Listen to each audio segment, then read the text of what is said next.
देख रहे हैं स्टार टी न्यूज, हर खबर का असर।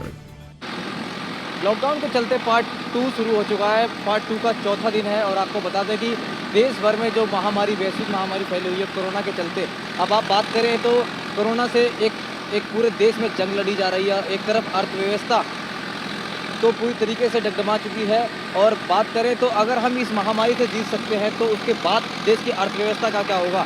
वहीं बात करें सन 1930 की तो इंटरनेशनल,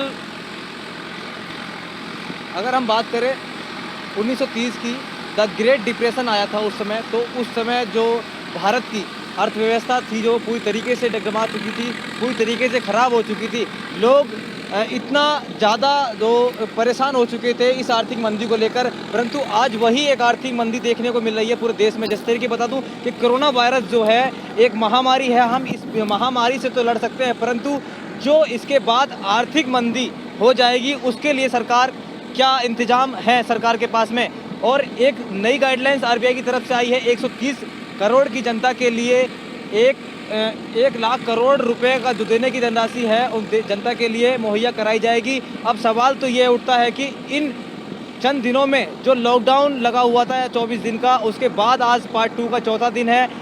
इन दिनों से क्या जनता के पास में इतनी आर्थिक मंदी जो झेलनी पड़ी है, नौकरियां चली जाएंगी? लोगों के मन में यही सवाल उठ रहा है। लोग घरों में तो बैठे हैं इस महामारी से लड़ने के लिए, परंतु जो इस देश में जंग लड़ रहे हैं, इस देश में घर में बैठे इंतजार कर रहे हैं इस महामारी से, कब ये महामारी ख़त्म होगी और कब हम अपनी नौकरियों पर जाएंगे। अब सवाल तो ये उठता है कि जो लोग निचले तबके के लोग हैं वो उनका यही एक सोच है कि अगर हम अपनी नौकरी पे वापस जाते हैं तो क्या हमारे मालिक हमें वापस अपनी नौकरी के लिए रख लेते हैं? क्या उनके पास भी एक सवाल ये उठता है, उनके पास भी एक आर्थिक मंदी देखने को मिलेगी? क्योंकि आदान प्रदान तो पूरी तरीके से बंद हो चुका है देश में।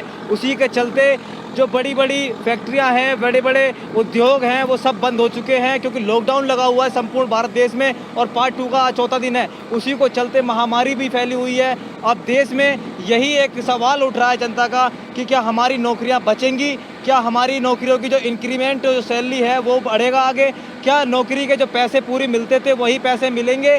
क्या तनख्वाह कि जो आधा तनख्वाह हमें मिलेगा, मानो कि 20,000 किसी की एक युवक की तनख्वाह हुआ करती थी तो उसको 10,000 मिलेंगे। अब सवाल ये उठता है अगर उसको 10,000 मिलते हैं तो उसका 10,000 से क्या भरण पोषण हो सकता है?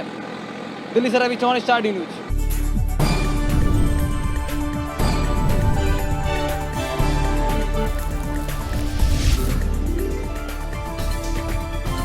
आप देख रहे हैं स्टार टी न्यूज, हर खबर का असर।